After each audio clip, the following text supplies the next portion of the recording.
Morphegenix podcast is it's a podcast that interviews or talks with and has discussions with people in the agribusiness as well as the food industries. So it's our aim is to have discussions and interviews with people doing interesting things in those industries. So I'm very happy to have you as a guest today on the podcast. So Chris, could you tell me more about Sprout AI? Sprout AI was conceived a little over 5 years ago when it became readily apparent to us that those who are wishing to cultivate indoors had yet to fully understand how to control the causes of variation within their batches. And not only did they not fully understand or appreciate what could be causing those variations, or what we would call a non-compliance, but they didn't approach it from a large industrial scale. Growing a plant indoors is hard on a good day. Putting flowers in front of the window is one thing. Growing 38,000 square feet, 3 levels high, is quite another. And dealing with everything from contaminations, risk of contamination, whether that's biological or chemical, dealing with all of the residual moisture that is aspired from these plants within a closed envelope building, keeping a building that meets not just GMP, but EU GMP compliance standard to make sure that it's of the highest quality and grade is a horrendous challenge for the unaware. And we set out very, very focused and very to the point. How could we do that? How could we also do it in a way that was cost effective? And how could we do it in a way that would also start checking all the boxes for ESG? Now, the principle that we subscribe to is anything we do here had to be repeatable anywhere on the planet. It had to be economic. It had to be practical to operate. So being repeatable, economic, practical, scalable, safe, and secure as effectively the guiding principles of what we needed to do. Then it was all about how could we bring engineering and technology to the table to meet those requirements. And to do that, we very quickly settled on the requirement that we didn't want a special purpose building. We want to be able to shoe into an existing building, providing that the building obviously meets food safety guidelines. You know, it can't be a building that used to make batteries or was used for handling contaminated waste. We need a warehouse that obviously can meet a food grade standard. But we're not here to spend 8 to 10 months trying to retrofit it at millions of dollars just so we could cultivate within the building as a whole. We like buildings that we can go in and erect our what we call racks. Now, a rack is typically 3 rows high, and each rack has a habitat that are 5 next to next to next long. So 5 by 3, so 15 habitats per rack. Now, in terms of imperial units, that would be 50 feet long by 5 feet wide by 24 feet tall. These are on rolling racks. It eliminates the need for aisle space that wouldn't otherwise be necessary. They are then attached by umbilical cords, both for communications as well as for nutrient, as well as for heating and cooling. And we use water for that purpose. We run them through fan coils to lessen the load. Now, the habitat becomes the environment for which the plant is cultivated. The habitat is where we spend the money. And because of that, we don't have to spend, as I say, millions of dollars and months of renovations within the warehouse. It's confined to the habitat. Now, think of habitats as Lego blocks. Easy to add, easy to subtract, easy to turn on, easy to turn off. And because of that, we can scale much more readily than someone who's trying to do a wall of green, or someone who is tried to only do 1 or 2 plants within a single environment within a warehouse. Every habitat could have its own plant. So we could have one that's doing wasabi, we could have one that's doing raspberry, we could have one that's doing rainbow char, we could have one that's doing pak choi, we could have one that's doing a medical grade licensed product. Right. You name it, we can do it, mix and match. Now, the facilities in doing it that way allow us also to do 24/7 production, which allows us to effectively harvest, depending on the size of the facility, 1 habitat every hour on the hour. perpetual harvest, perpetual pack and label to be able to do ongoing shipment. Now that helps these projects for cash flow, but oddly enough, it also reduces the requirement for labor. We're able to operate with a lot less staff because we don't have to harvest a big wide area all at once. Wow. We can operate with five to six level staff that are forever harvesting 3 shifts. Okay, so does that eliminate the need for seasonal plantation? There is no seasonal. The habitats don't know the seasons. We tell them the seasons. Wow. And by being able to dial in the nutrient schedule, dial in the environment in which they operate, we're also able to shorten the cycle. So let me give you an example. Everyone loves basil. Basil is the one thing that you'll find in every store around the planet. It's the one microgreen that's most common. Basil grown outdoors will take between 50 and 60 days to reach maturity for harvest. We do it in 21. The first crop. Now that's a 2.5 foot tall plant that's 6 inches wide. So we get a lot of mass. But because the root is growing within its own chamber, we call it a root chamber, using our aeroponics system. Once the root becomes fully developed, after we harvest the top of that plant, everything above the root zone, it regrows in less than 15 days. So we can get 2 crops in less time than it takes for a full crop to grow. Up to 3 crops can be grown from the same root mass before it's time to clean the whole thing out and move on.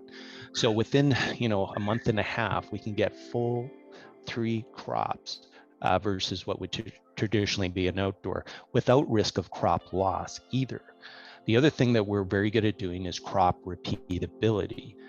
For vendors that are really keen to ensure that their consumers get exactly what they expect, being able to replicate that batch, that crop anywhere on the planet exactly the same way gives us a leg up most others. Being able to, as we saw even in Canada, we had Wendy's, which is a competitor to McDonald's, buy an indoor grow operator so they can get lettuce the way they like it again and again and again. All right, fair enough. What if it's a grocery chain? What if it's a restaurant? What if, again, it's an R&D medical project that needs to have absolute repeatability for their projects? We can do that. Being able to replicate a plant that has a number of molecules.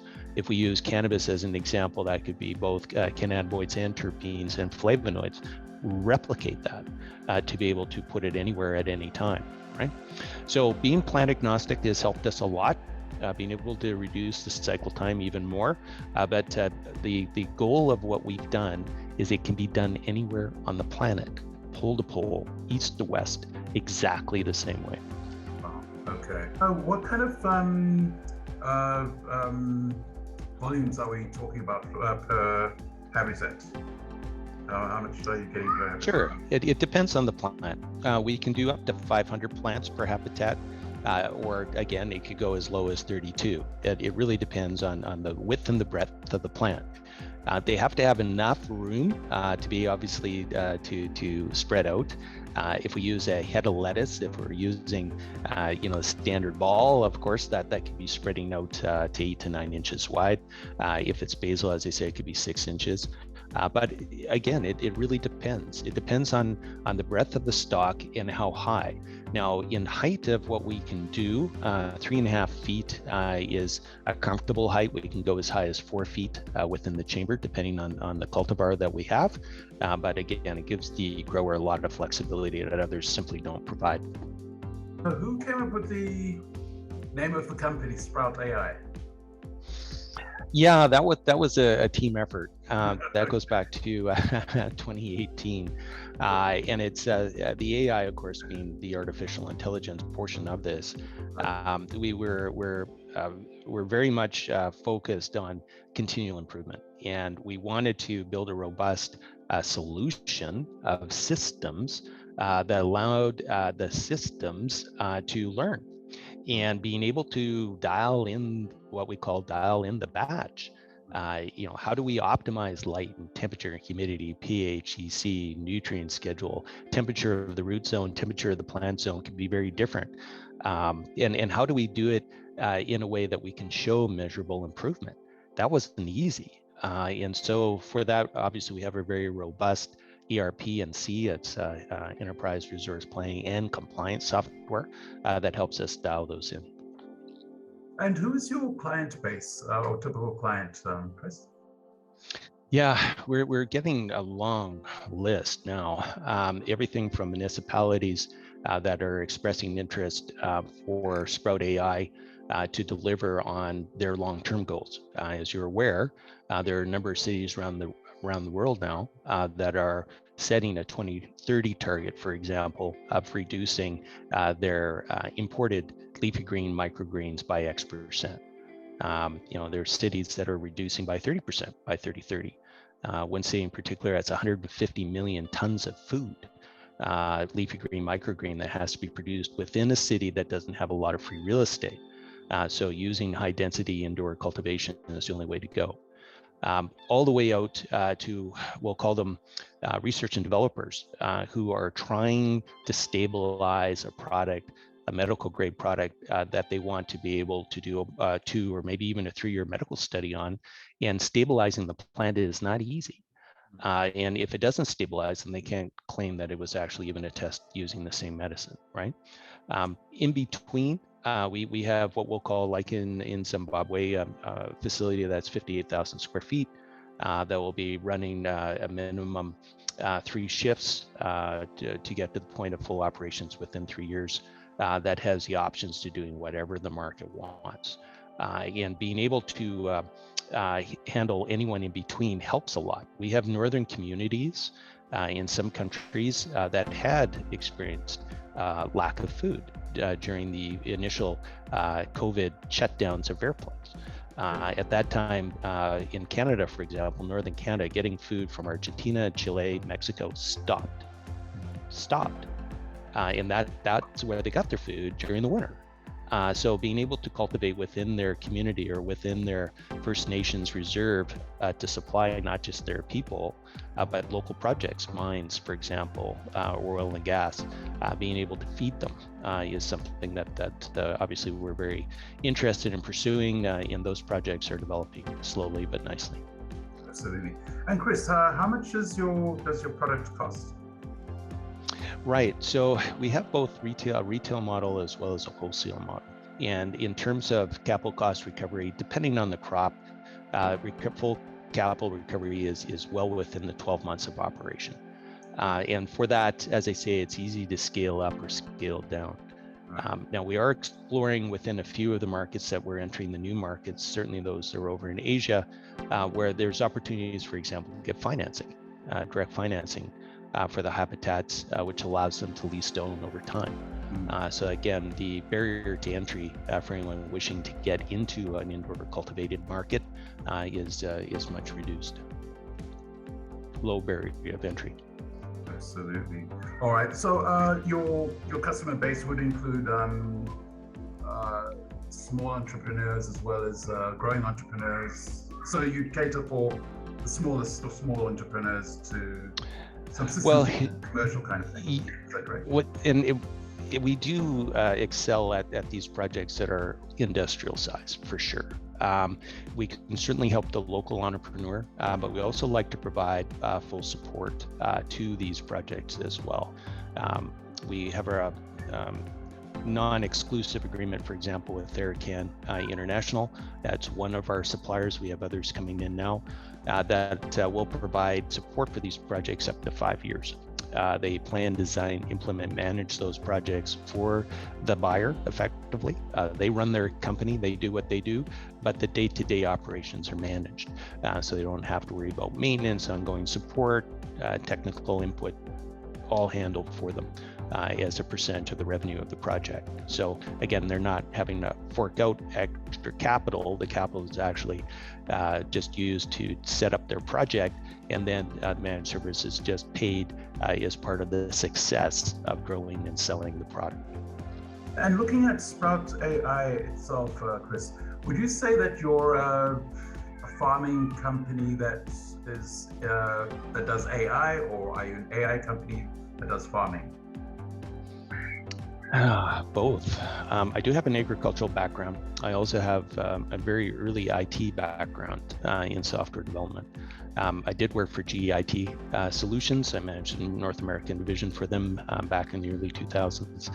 And prior to that, worked on building the world's first B2B, B2C multilingual, multi-currency software for the internet. So I'm both. Having come from the farm and also understanding that technology is a tool, being able to apply it in a new way is what we've brought to the table. Now, I'm firmly convinced that because the populations of the planet have moved off farm into cities, that it's time to move the food back into the city, as opposed to try to fly it around the planet to feed a population. If you look at the budget of London and UK as a whole, to what they have to give away as taxation or capital, simply because they can't grow enough to feed their own population, is really quite alarming. This has all happened since the 70s. This happened very, very quickly. And we just became accustomed that we can get berries any time of the day, any time of the week, any time of the year. Our parents didn't. That's true. But we're used to it. And with supply chains fracturing, as we're seeing around the planet, the cost of that food is going to, unfortunately, continue to climb to an alarming rate unless these cities can get control over their own local food source. Right. To do it, they have to maximize the space within the city. Now, that's the highest cost capital real estate anywhere on the planet. So how do you make best use of that space on a per square foot or square meter level? That's why we went vertical. That's why we use rolling racks, to make sure that every square meter is best used. Then they've got to find a way to do it with the least amount of power. They have to find a way to do it with the least amount of water. We actually overproduce water now. The way we're set up with our dehumidifiers, we produce more water than the plants consume. Partly because that comes out of the ambient air itself, but we're also very good at recycling what we have. So having to draw water out of the overtaxed municipal potable water supply, we don't have to put a strain on the municipality. With regards to power, because each of the habitats can be timed individually, we can have the bulk of them operating when power is least expensive or on demand, right? We can do the bulk of the cultivation while everyone else is sleeping, all their devices are off, which can take a load off the grid. Our devices are also designed for power switching. We are all about renewable power, but we have to be able to take that power in any form in which is given to us. Right. And most competitors forget that. It's like it's got a plug that looks like this, and it's going to require this voltage with this frequency at these amps, take it or leave it. No, that's not the way the world works now. You have to be very adaptable. You have to be able to configure to what power is available, and we've done that. That was a major change for us, and in something we invest a lot of time and energy into. So being able to cultivate in the city in a way, as I say, that's repeatable, economic, practical, scalable, safe, and secure is the only way to go. And because of that, I'm very thankful that we're at the start of that now. We're ahead of the game. We are continually filing our new patents. We have a new version of our technology that will be coming out before end of year. That's also a game changer. But that gives us a pole position that we can keep in the market for years to come. And because of that, as I say, I'm very happy now that we have already seeded, pun intended, opportunities globally, so that the next time we meet, perhaps a year from now, we'll be able to say and look at this project, this one, tinashe, look how far that has grown, pun intended, as a business. What are the 5 biggest challenges that you're facing in your role or business or right now, and how are you tackling those, Chris? Sure. First and foremost is supply chain. Second is supply chain. Third is supply chain. With regards to the fracturing supply chains, any high-tech company is struggling to get computer chips right now. Exactly. That is so true. All of them are. And so we had to very carefully rethink our vendor program. And we had to do it in a way where we could swap in and swap out completely different components and still operate. and being able to secure multiple vendors that have effectively fully functional PLCs was the only way to go.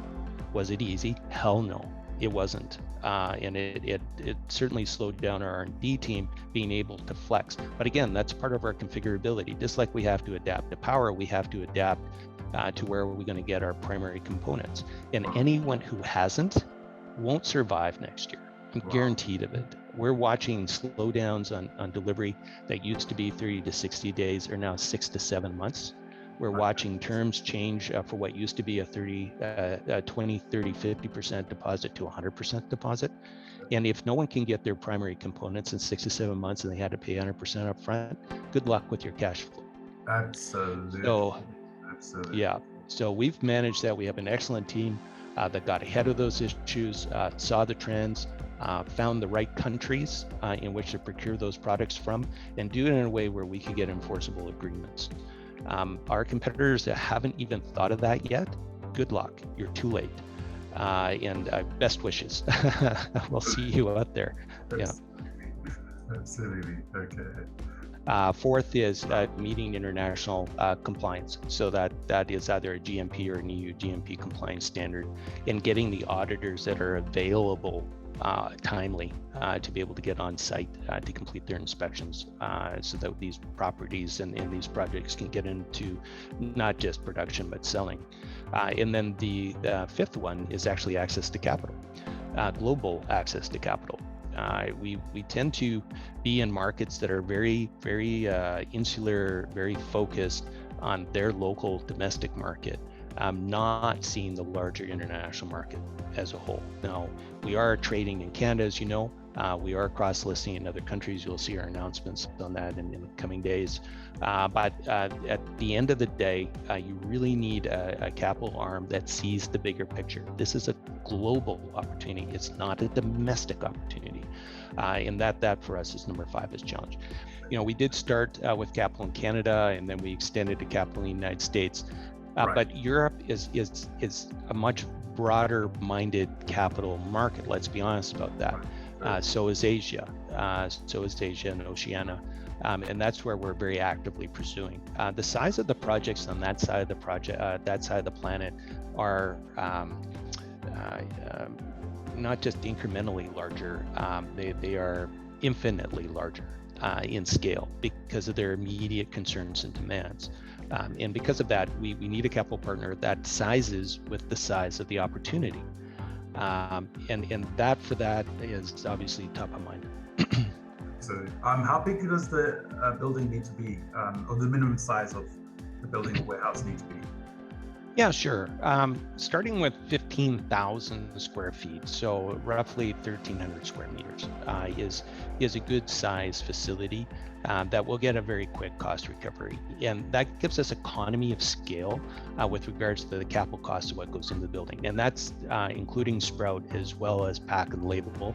It may also include a small section to do proper quality assurance, including biological chemical analysis, for example. It scales up to 58,000 square feet. And after that, it starts to break. At 58,000 square feet, for example, we would have 1,440 habitats. At 1,440. Yeah. Wow. Yeah, 1,440. Wow. And that works really, really well for us because it optimizes the staff. It provides assurance that we can readily get the power that we need for that facility given our low use. We are water neutral at a project of that size, and it's easy to secure. Anything much larger than that begins to break. Now, coming from GE and the staff that I've hired, we are Six Sigma, we are lean manufacturing, we are Kaizen, and we are 5S. A facility that size also means that the staff don't spend a large chunk of their time walking around.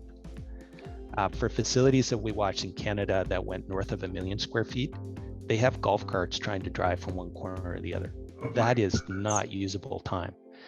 Or the facilities are so large they can't get the staff that will be able to readily show up when they need them. We don't have that problem at 58,000 square feet. The optimal use of time and all of the critical resources to make that operation work scale best at 58,000 square feet based on our experience.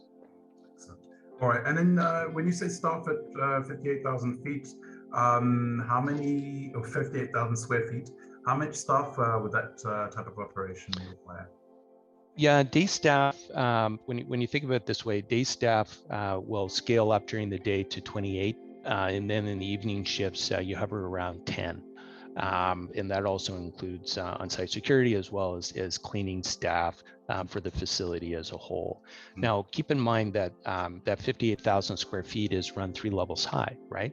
So that does obviously get us to a very healthy square footage overall for a lot less capital cost of rent or lease or building.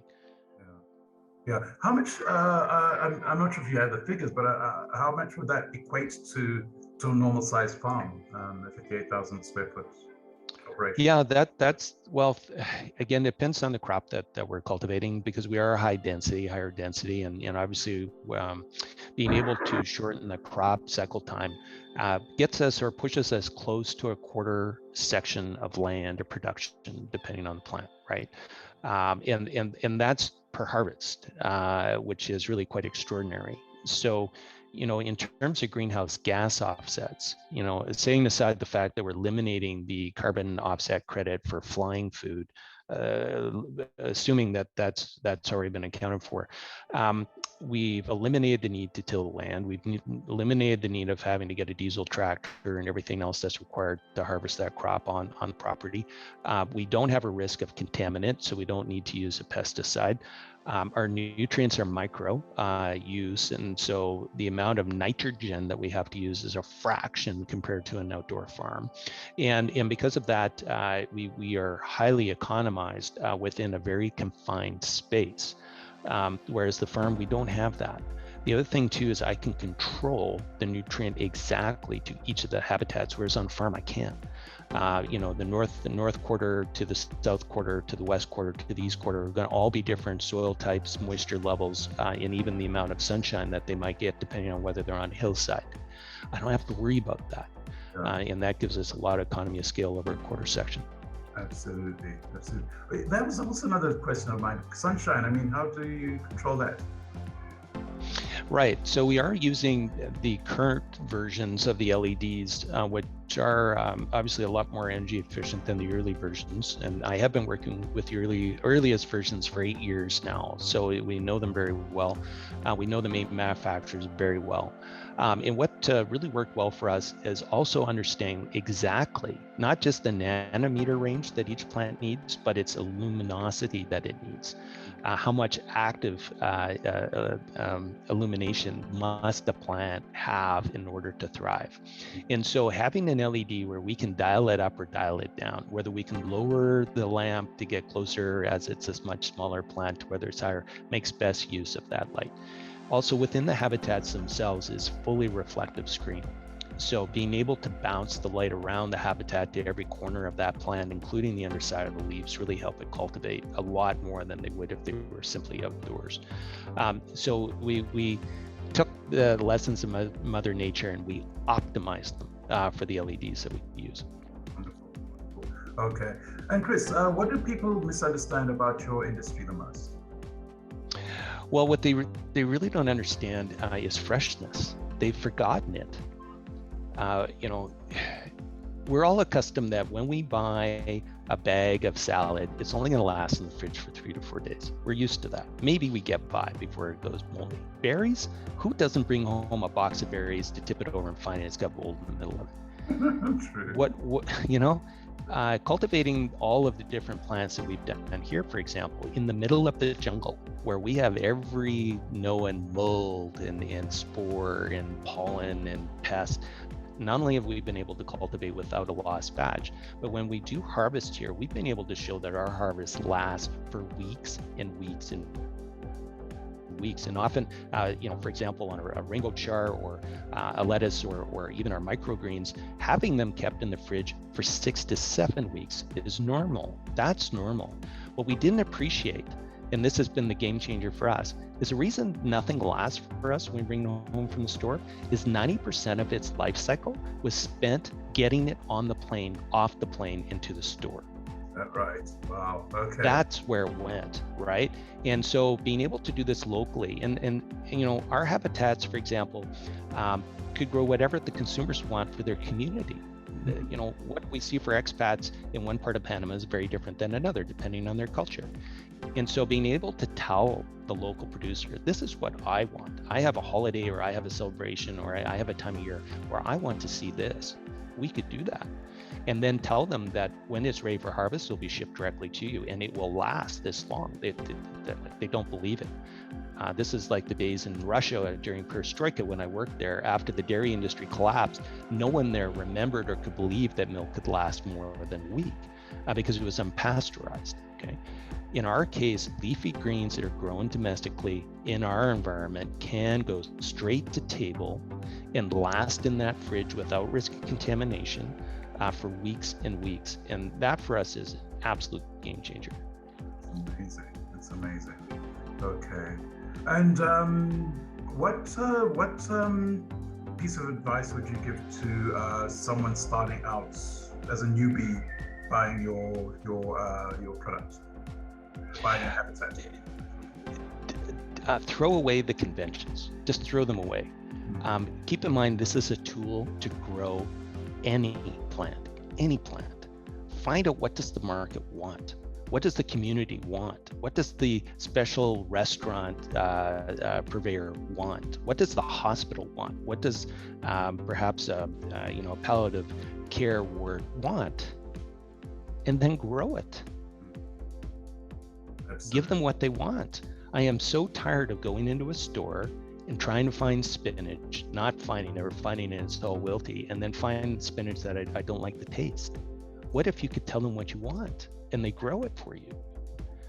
That's awesome. Now, with the software being what it is, being able to have it directly delivered to you is even better, especially during COVID lockdowns and the rest that we had to survive for the last 2 years. But being able to take voice of customer for the first time in a long time, effectively extend the farmer's market to your backyard in a way that a grower with a sprout unit can get you what you want when you want it is really going to be a change in our lifetime that we haven't seen since the 70s. Absolutely.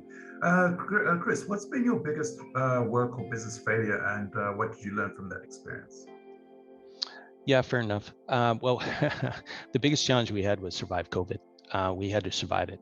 In Panama, the country was locked down for 7 months as a whole, completely closed. And the warehouse that we're in here, our COE, or Center of Excellence, was shuttered, power off, everything shut, staff let go, and we had to start the whole thing up again last October.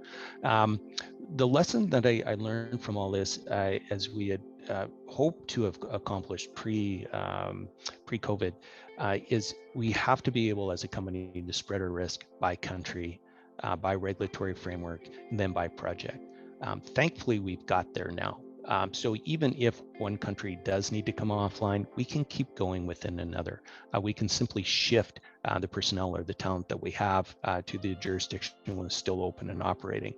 The other thing that really took time to get working well in a world where banking is becoming exceptionally difficult is be able to find the right banks to be able to do international banking, to show them that you're meeting KYC and AML each and every time. And that took a lot of time. That's taken years for us to sort out, and it was not easy. But that was one of our early failures. I'm happy to say we're successful at it now. Excellent, okay. And take me through a typical workday, Chris. What happens during the Well, my typical workday is 7 days flat out. I have not taken a break in a while, and I enjoy every day that I'm here. But my typical day is up at 6. I'm into the office here by 7:30, 7:45. I start our first calls with Africa and India to work through those, and then of course drift through the day as we follow the sun into North America and through Europe. My typical day is I will be here for 12 hours before I get home. I'll have a quick 20-minute nap. I'll make dinner, hit the gym for an hour, and then back on computer roughly till 11 o'clock at night. So it's not uncommon for me to do a 12 to 14-hour day minimum. And then on weekends, I do take a little bit of a break in the mornings. I don't start my email till 8 o'clock instead of 6. But other than that, it's just full, flat out. Our priorities this year are twofold: speed to market and capitalization. We know that opportunity waits for no one, and we're not waiting.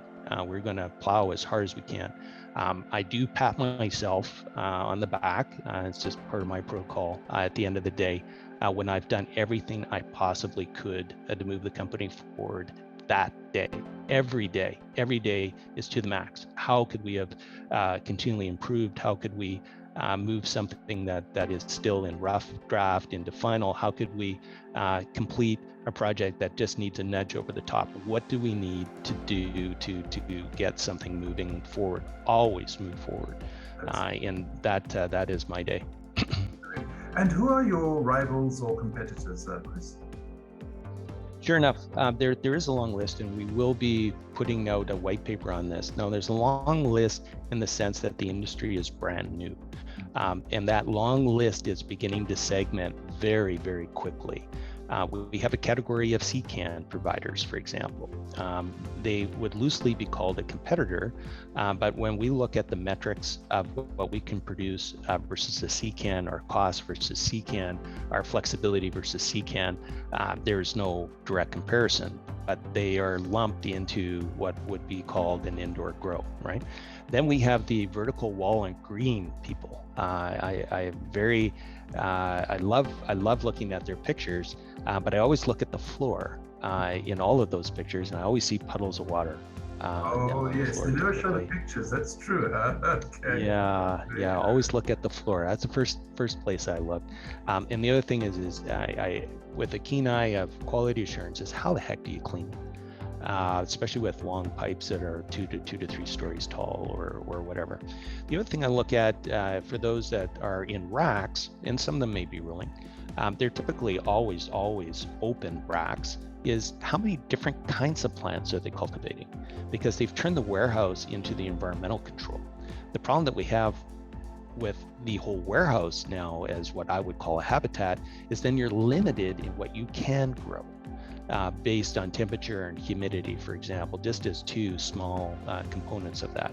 And therefore, they're very limited in what they're cultivating. The other thing we look at, and so if we take aside the rolling rack people and the stationary rack people, I will then look at the height of the rack for each segment.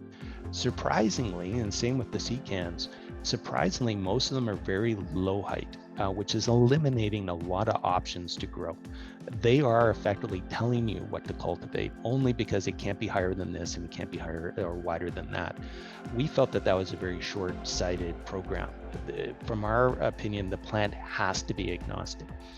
Next, we looked at how are they delivering their nutrients, mostly by hydroponic or by aeroponic, right? Well, our next technology is going beyond that, and I will share it after our patents are filed. But for us, it all comes down to root development and understanding the science of root science. Rarely have I found any of them to understand the science of the root. They understand that if they put it in water with a nutrient, it will grow. But why did it grow that way in that environment? We have learned things about the roots that no one else has because we're able to directly control the environment of the root itself and observe it. And our observations are unique. Speaking with root scientists around the world at the university level, what we've observed here, they haven't seen before because it was so hard to observe when it was in a soil environment, for example, or in a cocoa coir environment. Having the roots open and available in a highly oxygenated, nutrient-rich environment is really surprised all of us. And that for us is an intellectual property that, again, will give us a light year edge ahead of our competitors, okay? So in our white paper, we are trying to show vertically how each of these companies that have popped up over the last 5 years, where they fit in that chain. I'm not suggesting that one is worse than the other, but I am showing that many of these have benefits that others don't. And from our perspective, we feel that we have more benefits than others. And I am speaking for myself, of course, but we are documenting this quantitatively as to how we are outperforming them. Absolutely. Okay, excellent. And you said CCAN competitors, is that CCAN? The CCAN is the SEA can. They're the shipping container people. All right. Gotcha. Chris, thank you so much for your time. It's been wonderful talking to you. I think you are a breadth of information. Yeah, this I could have thought it was like 5 minutes, a 5-minute discussion. Well, I love the topic, and I really appreciate the opportunity, Tinashe. I love your podcast, and I love the fact that you're getting this information out to the globe. Always a pleasure. Thank you so much for watching. If you found this information useful, please click the like button, and please subscribe to receive new information from the food and agribusiness industry. Thank you. Goodbye.